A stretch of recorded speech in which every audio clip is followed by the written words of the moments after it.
రాజ్యాంగబద్ధ పదవిలో ఉండి కూడా స్పీకర్ అయ్యన్న పాత్రుడు యథేచ్ఛగా అక్రమాలకు పాల్పడటంతో పాటు చట్టాలను అతిక్రమిస్తూ న్యాయస్థానాలను తప్పుదో పట్టిస్తున్నాడని మాజీ ఎమ్మెల్యే పేట్ల ఉమాశంకర్ గణేష్ ఆరోపించారు. విశాఖలోని వైఎస్ఆర్ కాంగ్రెస్ పార్టీ సిటీ కార్యాలయంలో ఆయన మీడియాతో మాట్లాడారు.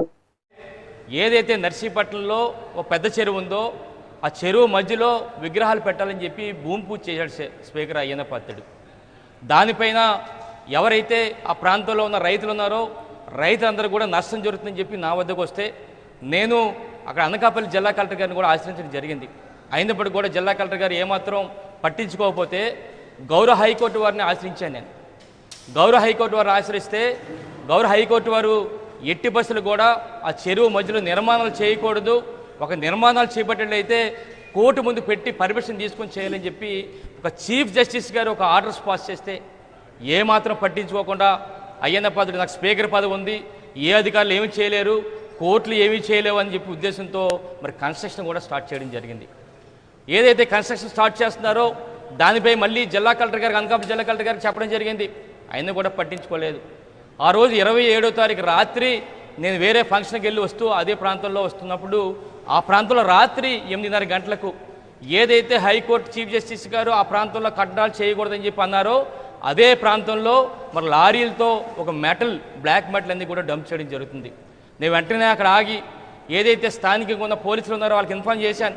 సరే ఇక్కడ ఎట్టి బస్సులు కూడా కట్టకూడదని చెప్పి హైకోర్టు వారు చెప్పినప్పుడు కూడా ఇక్కడ అన్నీ కూడా కన్స్ట్రక్షన్ జరుగుతుంది కనుక అని కంప్లైంట్ చేస్తూ అక్కడ వీడియోలు తీసుకున్నాం మేము. ఎందుకంటే వీడియోలు ఎందుకు తీసామంటే హైకోర్టు వారికి మేము సబ్మిట్ చేయాలని చెప్పి వీడియోలు తీసుకున్న క్రమంలో ఆ ప్రాంతంలో ఉన్న టీడీపీ రౌడీలు గూండాలు ఏదైతే రౌడీ షీట్లు అందరూ ఉన్నారో మా దగ్గరకు వచ్చి మా మీద దాడి చేయడమే కాకుండా మా కారు అద్దాలు పగలవడమే కాకుండా మరి ఎంత దారుణం అంటే అక్కడున్న ఎవరైతే ఉన్నారో ఒక ఆయన చేత కంప్లైంట్ ఇవ్వడం జరిగింది.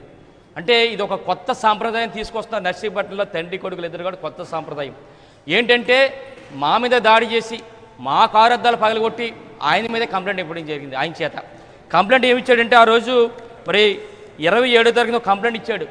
ఎవరో రమణ ఆయన ఏమంటాడంటే పెట్ల ఉమాశంకర్ గణేష్ ఆయన వద్ద పనిచేసే బాబు ఇద్దరు కూడా వచ్చి నన్ను కిందకు పడేసి కాళ్ళు చేతులతో కొట్టాడని చెప్పి 27వ తారీఖున కంప్లైంట్ ఇస్తే 27వ తారీఖు రాత్రి మరి 12:30 గంటలకి మా మీద ఎఫ్ఐఆర్ చేశారు. అయితే ఏదైతే సెక్షన్లు వేశారో అవన్నీ కూడా 7 సంవత్సరాల లోపు ఉండేసరికి అవన్నీ కూడా బెయిలబుల్ సెక్షన్లు అయినాయి. తర్వాత మళ్ళీ మార్చారు. అయ్యన్న పాత్రుడు కానీ వాళ్ళ కొడుకు కానీ మార్చారు. 30వ తారీఖున ఎవరైతే కంప్లైంట్ చేశారో వాడి భుజం మీద వాళ్ళే కర్రలతో కొట్టి మరి ఆపరేషన్ ఏరియా హాస్పిటల్ సర్జరీ చేయించి పోలీసుల మీద ఒత్తిడి తీసుకొచ్చి నర్సీపట్నం కోర్టు వారిని నమ్మించి మోసం చేసి మా అందరి మీద కూడా మరి నాన్ బెయిలబుల్ సెక్షన్లు పెట్టడం జరిగింది. మళ్ళీ ఏమంటాడంటే ఆ రోజు 2వ తారీఖు మళ్ళీ స్టేట్మెంట్ ఇచ్చాడు ఇదే రమణ. ఏదైతే 27 రాత్రి కాళ్ళు చేతులతో కొట్టామన్నాడో మళ్ళీ మాట మార్చి 2వ తారీఖున వీరందరూ కూడా వీళ్ళిద్దరితో పాటు పట్టణ అధ్యక్షుడు ఏకాశేవ కానీ మరి అలాగే ఉన్న నాయుడు వార్డు ఇన్ఛార్జ్ కానీ ఇద్దరు కూడా కర్రలతో కొట్టారని చెప్పి మళ్ళీ మాట మార్చి మళ్ళీ స్టేట్మెంట్. అంటే ఎంత దారుణం అంటే ఈరోజు కొత్త సాంప్రదాయం నర్సీపట్నంలో.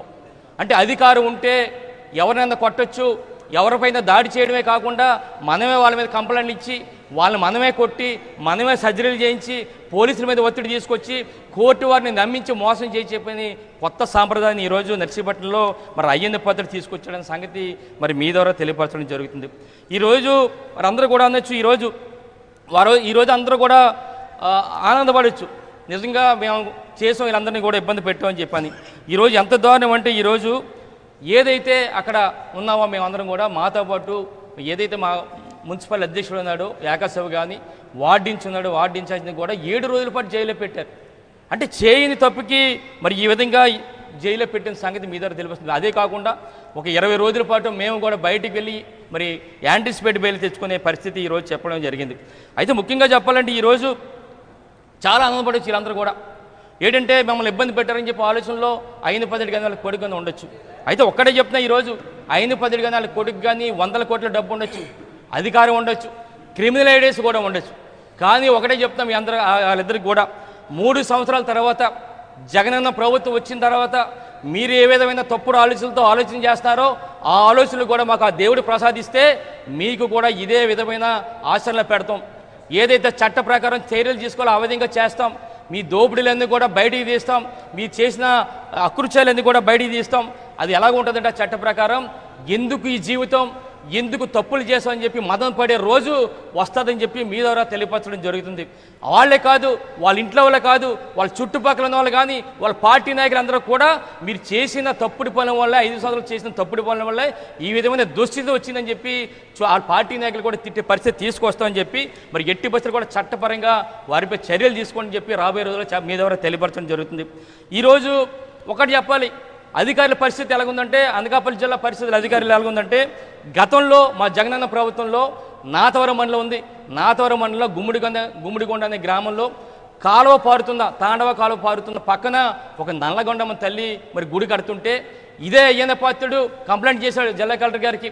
కాలువల పక్కన కట్టకూడదు, వాల్టా చట్టానికి వ్యతిరేకం, సుప్రీంకోర్టు గైడ్లైన్స్ వ్యతిరేకం, సుప్రీంకోర్టు తీర్పులు వ్యతిరేకం కనుక దీన్ని ఆపాలని చెప్పి హైకోర్టుకి వెళ్తే హైకోర్టు స్టే ఇచ్చారు కట్టకూడదని. కొన్ని రోజులు పోయిన తర్వాత ఆ ప్రాంతంలో ఉన్న ప్రజలు మళ్ళీ కట్టాలని ప్రయత్నం చేస్తే ఆ గుడిని హైకోర్టు స్టేలో ఉందా కూడా కట్టాలని ప్రయత్నం చేస్తే ఆగమాగాల మీద ఆ రోజు అనకాపల్లి జిల్లా కలెక్టర్ గారు రెవెన్యూ సిబ్బంది అందరినీ కూడా ఆర్డీఓ గారిని కానీ, ఎంఆర్ఓ వాళ్ళు కానీ, తలయ్యార్లు, విఆర్ఓ వాళ్ళు అందరినీ, సచివాలయ సిబ్బందుల్ని 20-30 మంది పోలీసుల్ని ఆ గ్రామం పంపించి హడావాడి చేస్తూ 4-5 రోజులు వాళ్ళందరం కూడా ఇబ్బంది పడే పరిస్థితి. ఎందుకంటే ఆ రోజు హైకోర్టు తీర్పుకు వ్యతిరేకంగా వీళ్ళు చేస్తారు కనుక ఆ విధమైన జగనన్న ప్రభుత్వంలో చర్యలు ఉన్నాయి. కానీ ఈరోజు మా పరిస్థితి చూస్తే మరి హైకోర్టు చీఫ్ జస్టిస్ గారు అక్కడ ఎటువంటి కట్టడాలు కట్టకూడదని చెప్పి అనకాపల్లి జిల్లా కలెక్టర్ గారికి, ఇప్పుడున్న అనకాపల్లి జిల్లా కలెక్టర్ గారికి ఆర్డర్స్ ఇచ్చినప్పటికీ కూడా ఏమాత్రం పట్టించుకోలేదు. ఈరోజు ఎంత దారుణం అంటే, ఏదైనా అన్యాయం వారికన్నా జరిగితే న్యాయస్థానాన్ని ఆశ్రయిస్తాం, న్యాయం కోసం ఆశ్రయిస్తాం.